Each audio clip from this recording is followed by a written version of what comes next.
পদত্যাগ করতে যাচ্ছেন স্বাস্থ্য উপদেষ্টা নূরজাহান বেগমের পিও ডক্টর মাহমুদুল হাসান। ব্যক্তিগত ব্যস্ততার কারণে সিদ্ধান্ত নিয়েছেন বলে জানান তিনি। একই সঙ্গে তার বিরুদ্ধে ওঠা অভিযোগ মিথ্যা বলে দাবি করেন ডক্টর মাহমুদুল হাসান।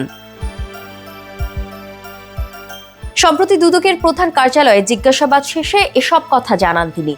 আর দাবি ২০ মে দুদক তাকে তলব করলেও দুদকের তরফ থেকে কোনো চিঠি পাননি তিনি। জানান গণমাধ্যম থেকে জেনে দুদক কার্যালয়ে উপস্থিত হয়েছেন মাহমুদুল। তিনি বলেন, অভিযোগ ছিল তদবির ও অনৈতিক লেনদেন, যা অসত্য। কোটি কোটি টাকা পাচারের অভিযোগ, আমি আসলেই মর্মাহত। তিনি আরো বলেন, আমি মূলত জুলাই আন্দোলনের আহতদের চিকিৎসা সংক্রান্ত কাজের সমন্বয় করেছি।